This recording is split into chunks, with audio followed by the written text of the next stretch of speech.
Hello, thank you again for tuning in for SCLC today.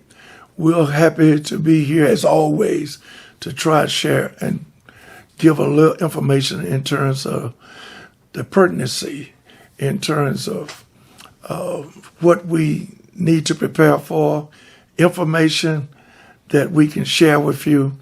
Life is all about sharing information. I learn from you, you learn from me, but there's another way, is direct information when you go to the source. Speaking of going to the source, this morning I went and got my booster in terms of my shot, Moderna, and my wife and I, we feel good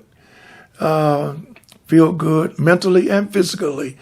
Let me just say, I've done my research. I talked to my medical professionals, my doctors, and I'm just pleased that I have convinced myself, along with my medical professionals that I go to, convincing me and doing the research. Because in life, you can only go on trust or mistrust. And I trust my medical help and my medical people that on a regular basis look after my health and advise me on my health. Speaking of the booster, I want to thank none other than former state representative Tyrone Brooks for bringing to my attention the New York Times on Thursday, October the 14th, when they actually did a report and a research study in terms of the Tuskegee experience. What really got my attention on that particular study is that in the New York Times, and hopefully you'll see it as I speak, in the New York Times, they actually showed a picture of a young man who worked for the federal government doing the testing of blood from an African American, a black person at that time. Now, this was 1932 to 1972. You're talking 40 years experiment. And it was secretly done by the federal government. What are you saying, Steele? What I'm saying that you have to have the knowledge. Why we didn't know about this for 40 years?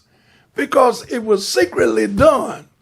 But the fact being is that we have to stay on the battlefield and let people know that we are not going to give up on investigating and going after and pursuing the actual fact of the historicity of what we've been through in terms of America. Regardless of that, this is what really impactfully got my attention, how this government brought about an incentive to these African-American black males, over 600 of them going through this test, not knowing that they were being tested. They offered them a free medical exam. Can you believe that? A free medical exam. They also offered them a free meal. A free meal. Number 3, they offered them burial insurance. Ladies and gentlemen, this is the history of our government. No one is fighting or bashing anything. We're dealing with the facts. And the facts are, we must educate our people. What Dr. King say? Gather information, number 1, on the Kenyan philosophy. Number 2, educate the people. You can get this yourself by reading this particular article of the New York Times, and that was Thursday, October the 14th. Speaking of trust and mistrust, we want to talk about a summit that we are anticipating on having in Cleveland, Ohio, in terms of economic development. Ladies and gentlemen, we are pronouncing and declaring that Cleveland, Ohio is the next Selma, Alabama.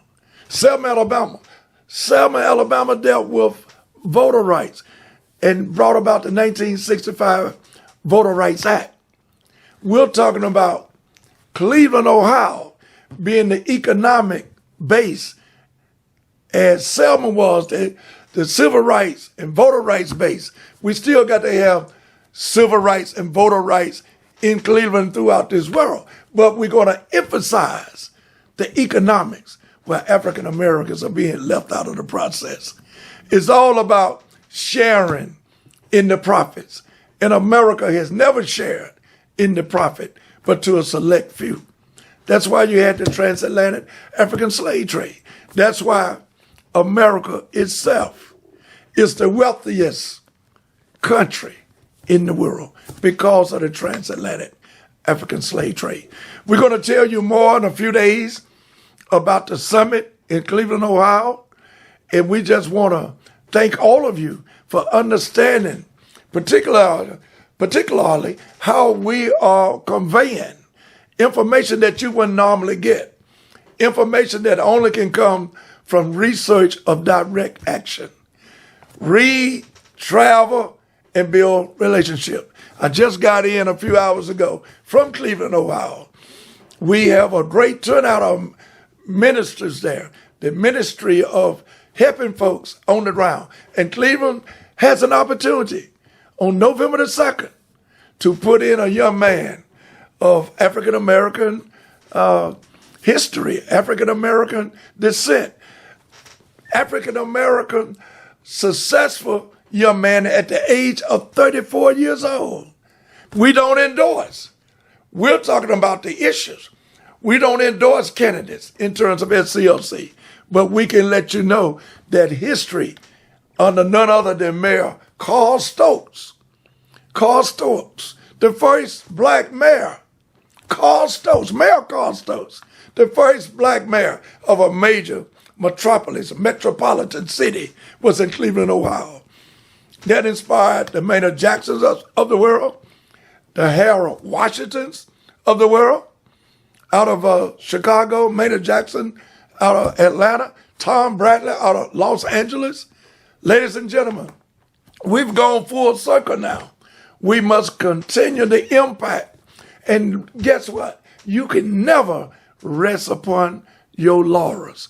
You have to always understand that we have to stand and get the information and then educate the public. Also, before we leave you, I want to talk about the jury selection in Glenn County, Brunswick, Georgia, in regards to none other than Mr. Ahmaud Arbery and how he was actually murdered and killed by the Macers.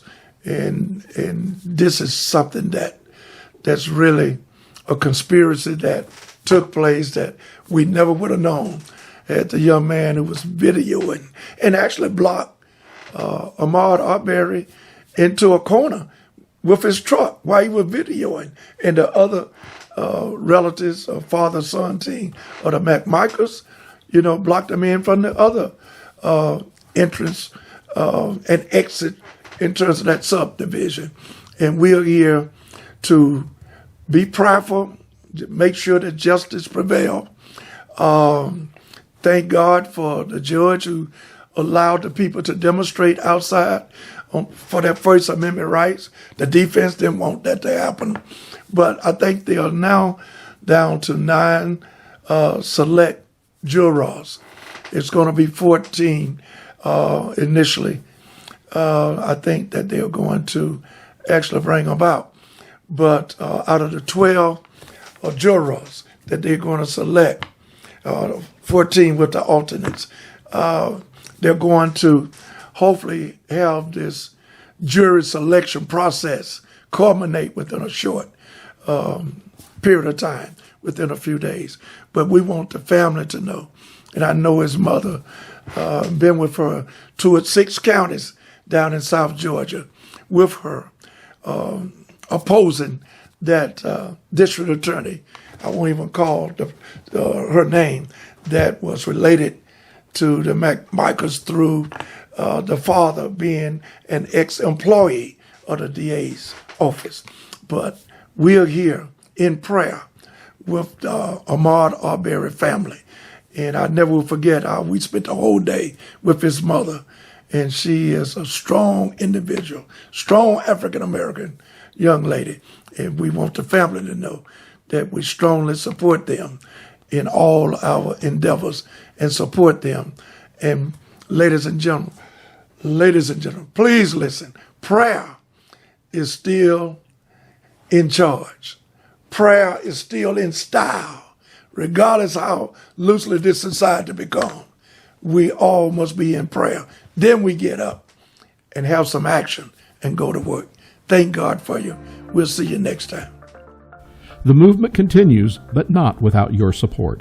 Your membership with the Southern Christian Leadership Conference will help promote the initiatives, programs, and activism of the SCLC. Visit our website to see what we've been doing and join online at nationalsclc.org. Thank you for joining us for today's program.